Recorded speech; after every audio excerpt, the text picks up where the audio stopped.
Čau, esmu Pipars. Mēs gatavosim vistu.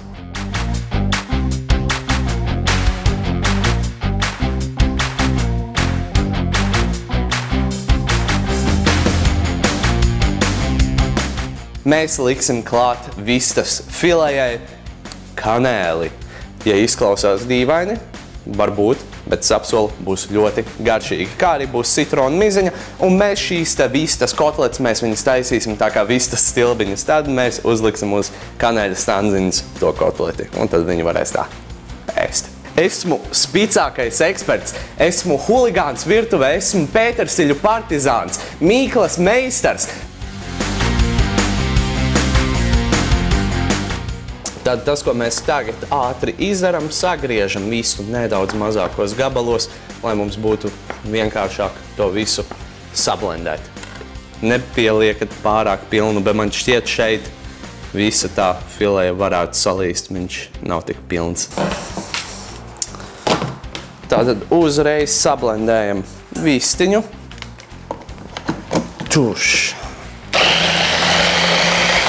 Tātad tagad mums šeit ir jāpievieno garšvielas, mums ir jāpievieno kanēlis un ķiploku pulveris.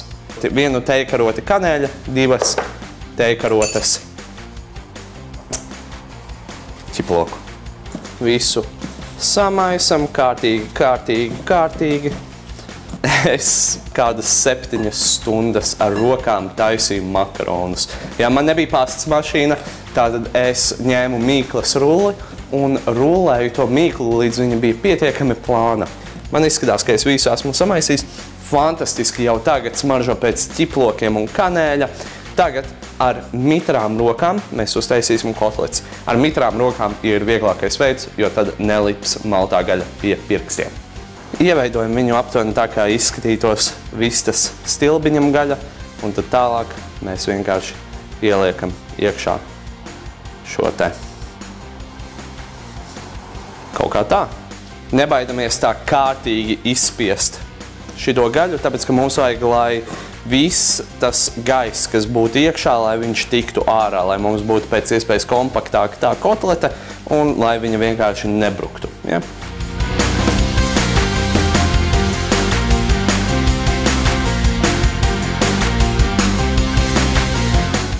Esmu pamanījis to, ka es pieļauju citu kļūdas, ja es to cilvēku pazīstu. Nu, pieņemsim, ja es dodos ciemos pie kāda. Taču, ja es ēdu kāda šefpavāra taisīto ēdienu, ja esmu kafejnīcā, man blogera būšana ir nedaudz sabojājusi to spēju vienkārši izbaudīt ēdienu, jo esmu sācis piekasīties pie katras mazākās lietas, pie katras mazākās nepilnības. Varbūt es to nevienmēr pateikšu, bet es noteikti pamanu, ja tur ir kaut kas ne tā. Bet saviem draugiem es parasti ignorēju tās nepilnības, un es par to otrais nedomāju.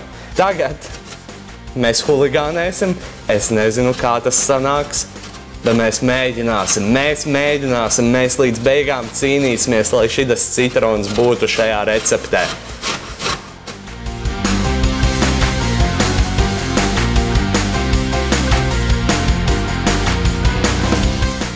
Pagatavot recepti bez krāsnes. Es taču esmu kečupa komandieris, esmu gurķu grāfs, esmu marinēto sīpolu maestro. Es jebko varu, esmu huligāns virtuvē. Tā, receptē bija rakstīts 180 grādi, 20 minūtes. Krāsnes ir nopīkstējusi un šādi izskatās rezultāts. Šādi te izskatās tiešām pēc tādiem stilbiņiem